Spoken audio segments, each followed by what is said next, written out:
Wir sind hier an einem historischen Ort, dem Zeughaus des Deutschen Historischen Museums. Es ist 1700 entstanden, gebaut worden. Es war, wie der Name schon sagt, das Waffenarsenal der preußischen Armee. Das ging etwa 150 Jahre gut. Dann kam die Revolution 1848 und die Anhänger der Revolution haben das Arsenal geplündert. Daraufhin sind die Waffen hier rausgenommen worden, an die Stadtgrenze verlegt worden. In der DDR im 20. Jahrhundert war dieses Haus hier ein Geschichtsmuseum und dann 1990 ist es Teil des Deutschen Historischen Museums geworden. Herr Groß, was verbinden Sie mit diesem Ort und was wird an diesem Ort hier Neues entstehen? Ja, zunächst sehen Sie, dass wir in einem fantastischen Raum uns befinden. Das Zeughaus, wo wir hier drin sind, ist gewissermaßen unser größtes historisches Objekt.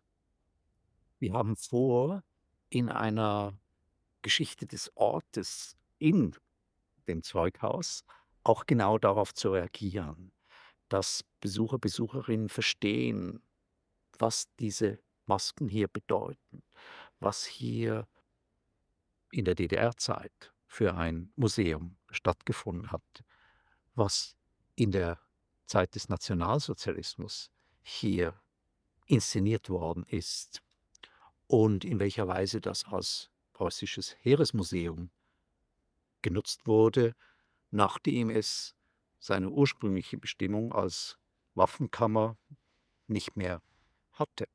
Das heißt, all diese Schichten werden auch Teil einer Geschichte des Ortes sein, so dass, wenn man hier reinkommt, man irgendwie versteht, das ist ein besonderer Ort, bevor man dann in die Chronologie der deutschen Geschichte eintritt. Ich glaube, wir leben in Zeiten, die viele als sehr bewegt empfinden, wo viele das Gefühl haben, dass Gewissheiten über Bord geworfen werden, an die wir glaubten, uns schon gewöhnt zu haben.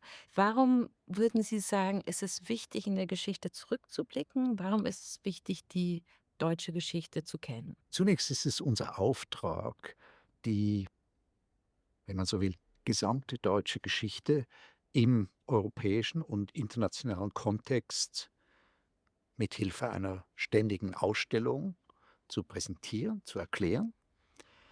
Warum ist das wichtig? Ich glaube, es ist vor allem heute wichtig, weil wir ja immer in so 'ner Situation drin sind, wo wir nicht wissen, wie geht's weiter. Und insofern, glaube ich, ist das schon einer der wichtigen Momente von einem historischen Museum, dass es uns, wenn man so will, Orientierung gibt. Nicht eine vorgegebene Orientierung, sondern eine, die jeder für sich erarbeitet, indem er sich das anschaut und dann selber überlegt: „Ja, in welcher Zeit lebe ich heute und in welcher Weise reflektiere ich auf das, was früher hier passiert ist?“ Das Besondere am Deutschen Historischen Museum ist natürlich, dass wir diese Geschichte in Objekten erzählen. Und diese Objekte sind von sich aus beeindruckend, mitreißend. Manche sind auch abschreckend oder vielleicht auch sogar schockierend. Was würden Sie sagen, welchen Zugang, welche Haltung würden Sie sich wünschen, dass Sie Besucherinnen und Besucher in diesem Haus einnehmen können? Zunächst würde ich sagen, das Medium Ausstellung ist ein sehr spezielles.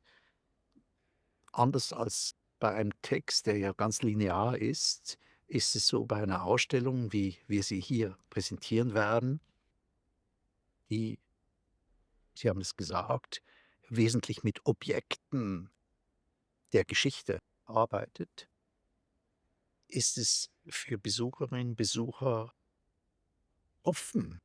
Wir können nicht genau wissen, wer in welchem Objekt was erkennt, spannend findet, ästhetisch ansprechend oder vielleicht unangenehm empfindet.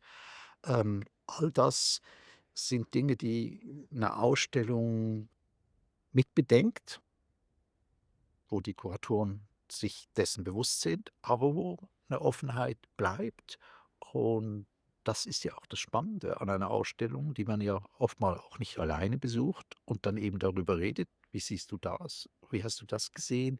Es ist nicht eine lineare Erzählung, wo es nur einen Blick gibt, sondern, äh, jeder Besucher wird etwas anderes sehen. Es kommt noch dazu, dass Besucher, Besucherinnen gerade hier in dieser ständigen Ausstellung aus der ganzen Welt wir erwarten.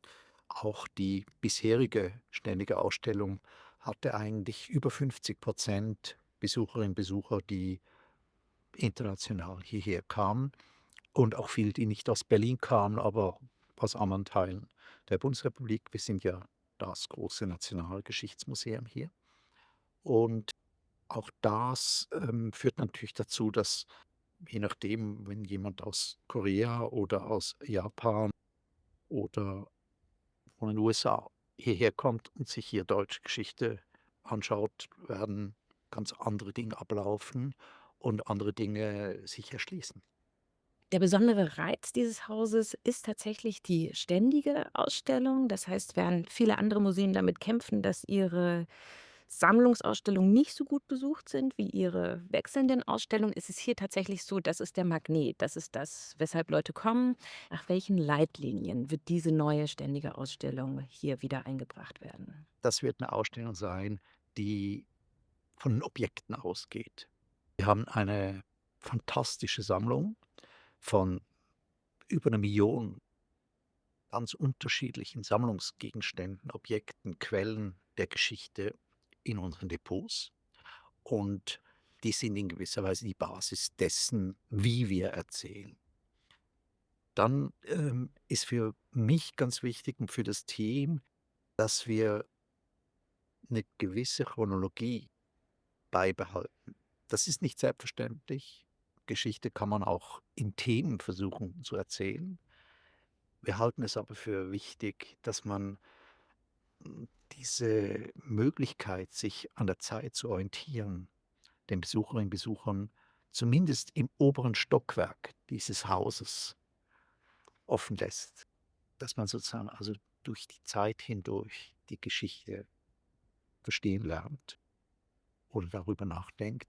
Wir werden aber auch andere Dinge, ins Zentrum stellen, etwa in einem neuen Bereich für Familien und Kinder. Das gab es vorher nicht. Und auch die Chronologie und alles, was wir hier tun, hat eine bestimmte Haltung, die hier auch erarbeitet worden ist in den letzten, ja, Jahrzehnten, kann man unterdessen sagen, dass wir schauen, dass möglichst viele Menschen Zugang zu dieser Ausstellung finden können. Sei es durch Mittel der Inklusion, sei es durch die Art, wie wir erzählen oder auch eben ganz einfach, dass eine gewisse Barrierefreiheit in jeder Hinsicht hier besteht.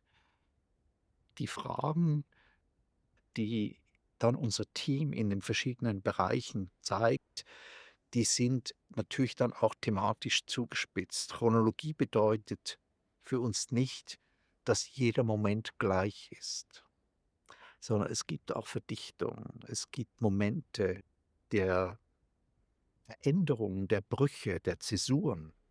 Auch die werden sehr stark Teil der chronologischen Darstellung sein, wo wir zeigen: „Oh, hier passiert plötzlich etwas ganz anderes.“ Oder hier verändert sich etwas ganz Fundamentales.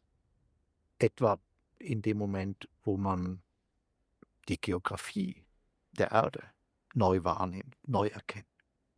Oder in dem Moment, wo ganz andere Formen der Medien im Zentrum stehen und damit auch politische Öffentlichkeit neu geformt wird, Repräsentation anders funktioniert. All diese Brüche sind auch Teile dessen, was wir zeigen in der Chronologie. Es gibt eine große Neugier auf historische Objekte, die Möglichkeit, diesen historischen Objekten wirklich real in einem Haus zu begegnen. Was ist der Reiz von historischen Objekten in Zeiten der Digitalisierung? Ich glaube, das ist eine vor einigen Jahren auf große Sorgen treffende Frage, nämlich, dass man dachte, die Digitalisierung wird dazu führen, dass Museen eigentlich ihre Bedeutung verlieren, denn wir sind da auch Vorreiter darin, dass unsere Sammlung jeder weltweit digital, zum Teil in höchsten Auflösung, sich anschauen kann und insofern gar nicht hierher zu kommen bräuchte. Aber genau das Gegenteil ist eingetroffen. Museen haben mehr Besucherinnen und Besucher erreicht. Museen sind wichtiger geworden als gesellschaftliche Räume, als Räume der Begegnung, des Erlebens, auch des einfach sich Aufhaltens. Und offensichtlich hat die Digitalisierung eher den Wunsch nach dem Original vergrößert und nicht kleiner gemacht.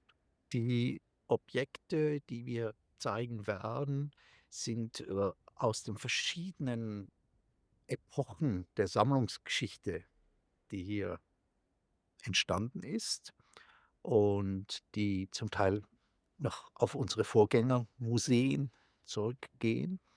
Hier in dem Raum, wo wir uns jetzt befinden, sehen Sie etwa Waffen, Kanonenrohre, aber das, was wir zeigen, ist sehr vielfältig. Militaria ist eine von sehr vielen Sammlungsschwerpunkten unseres Hauses, selbstverständlich einer. Wir sind eben hier in einer ehemaligen Waffenkammer, in einem Zeughaus. Und so ist es für ein historisches Museum, das ja auch politische, auch Gewaltgeschichte zeigt, wichtig, dass man auf Militaria auch zurückgreifen kann. Aber wir haben so einen großen Fundus an verschiedensten Objekten, sei es aus der Alltagsgeschichte, sei es äh, fantastische Raritäten, Dokumente, ähm,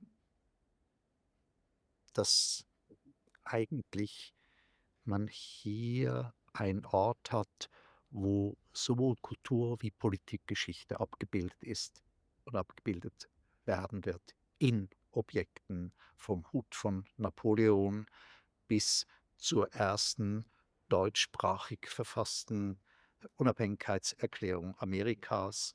Wenn so eine neue ständige Ausstellung entsteht, dann ist das ein Prozess, an dem viele beteiligt sind. Wie muss man sich das vorstellen? Wie ist so ein Ablauf davon? Also zunächst mal sind das hier ja etwa 9.000 Quadratmeter und riesige Flächen und entsprechend ein intellektuell unglaublich herausforderndes Unterfangen, wo zunächst eigentlich das gesamte Hausteam damit in der einen oder anderen Weise beschäftigt ist, insbesondere in der Abteilung Sammlung, aber auch in der Verwaltung und darüber hinaus. Und dann haben wir noch ein spezielles Ausstellungsteam für diese ständige Ausstellung, die verschiedene Epochen der Geschichte bearbeiten. Wir haben einen international zusammengesetzten Fachbeirat für dieses Projekt, neben unserem sowieso aktiven wissenschaftlichen Beirat. Und das heißt, es ist ein Zusammenspiel von doch einem großen Team, was hier arbeitet und was auf verschiedenen Ebenen miteinander zu tun hat. Insbesondere natürlich auch, was die Museografie anbelangt. Also das, was man dann an Einbauten braucht, um die Objekte und die Texte und die Medien, die wir benutzen, auch möglichst so zu präsentieren, dass eben bestimmte Eindrücke bei den Besuchern und Besucherinnen entstehen, die wir erzeugen möchten oder wo wir hoffen, dass sie helfen, das, was wir zeigen, zu verstehen.